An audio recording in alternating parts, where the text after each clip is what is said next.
ख़राब रहती है। तो एक दिन मेरे लेफ्ट हैंड में कस के पेन होने लगा, शोल्डर में हुआ, फिर आते आते यहाँ पे पेन आ गया, फिर मेरे चेस्ट में हैवीनेस होने लगी।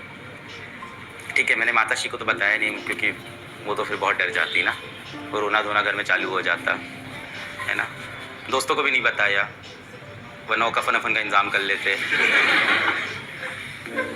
प्लस पेपर्स अलग से ले आते, ये कार किसको देगा, ये फ़ोन किसको देगा, भाई जाते जाते तो भला करके जा। तो मैंने किसी को बताया नहीं, मैं गया नीचे, गाड़ी निकाली और मैं हॉस्पिटल की तरफ खुद से ड्राइव करने लगा। मैं लेफ्ट हैंड में काफ़ी ज़ोर से पेन कर रहा था, यहाँ से यहाँ जा रहा था पेन, मुझे बहुत तेज़ दर्द हो रहा था। तो मैं कार ड्राइव करके हॉस्पिटल जाने लग गया। घर के पास में हॉस्पिटल था, थोड़े बहुत पैसे कमा लिए तो अच्छा हॉस्पिटल चले गए। एक बढ़िया हॉस्पिटल था, जो होते हैं बढ़िया मल्टी बिल्डिंग वाले, वहाँ हॉस्पिटल गया और खुद ही से गया, ड्राइवर और कुछ नहीं। मैंने कहा कि अंतिम समय अपने साथ बिताऊँगा अकेले में, किसी को नहीं बताया मैंने, माँ बाप भाई बहन दोस्त यार बीवी, किसी को नहीं। अपनी गाड़ी निकाली और चल दिया। और पूरे रास्ते में सोच रहा था मेरी कौन सी इच्छाएं रह गई है। And was at those 30 minutes मुझे समझ में आया मेरे लिए क्या इंपॉर्टेंट है। उन 30 मिनट में मेरे को सिर्फ ये लग रहा था कि मैं फिजिक्स वाला किसको चलाने को दूंगा यहाँ से, who will handle this after me, मेरे बाद कौन चलाएगा इसको, मेरी रिस्पॉन्सिबिलिटी कौन हैंडल करेगा। नहीं, वो डेफिनेटली नहीं, उनका अपना जीवन है। कैसे किस बेसिस पे, ऐसे मत लेना डिसीजन जिंदगी में।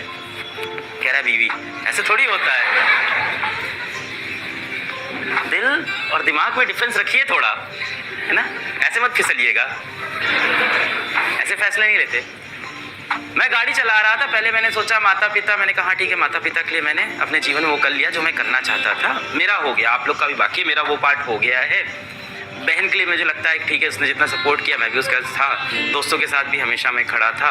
वाइफ के लिए थोड़ा लग रहा था कि अकेली हो जाएगी, तो थोड़ा सा डर लग रहा था कि हाँ क्या होगा कैसे होगा। पर सबसे बड़ा कंसर्न आया मुझे, मेरे दिमाग में सिर्फ यही चल रहा था कि अगर मुझे कुछ हो गया तो यहाँ से फिजिक्स वाला का क्या होगा, ऐप का क्या होगा, कहीं मेरे पास कोई प्राइस तो नहीं बढ़ा देगा यार कोर्सेज की ऑनलाइन भी, ऐसा तो नहीं होगा बच्चों से ज़्यादा पैसा लेना स्टार्ट किया, ऐसा तो नहीं है कि पूरा इसको डिस्टर्ब कर देंगे, ऐसा तो नहीं है बाकी टेक प्लेयर आएंगे।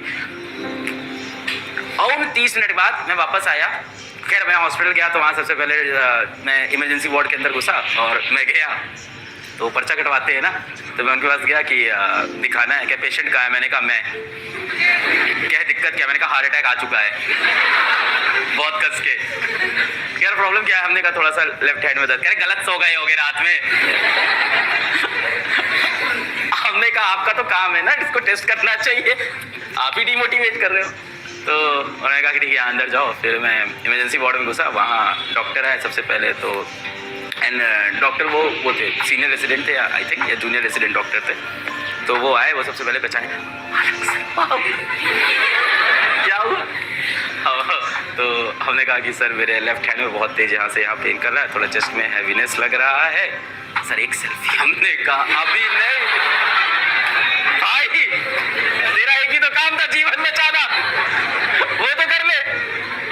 तो मुझसे कहा सर कुछ नहीं हुआ है, हम लोग बहुत केसेस देखते हैं, ऐसे नहीं होता है जैसे आपको लग रहा है। उसने कहा दोनों हाथ अपने ऊपर करिए, मैंने ऐसे किया। कहा आँख बंद करिए, मैंने आँख बंद किया। मैंने कहा पता नहीं क्या करा रहे, वो होते होंगे उनके प्रोसेस का। फिर अपनी उंगली पकड़ाई, मैं उंगली पकड़िए, कस के इसको खींचिए, इस तरह की चीज़ें की। तो उसने बोला सब सही। हमने कहा कुछ तो और कर दो ये सब पे भरोसा नहीं होता मुझे, कुछ रिपोर्ट ब्लड टेस्ट कुछ तो दिखाओ। तो उन्होंने कहा ECG कर देते हैं। फिर मेरा ECG किया, सब नॉर्मल था। उन्होंने फिर वही बोला कि गलत सो गए थे आप रात में।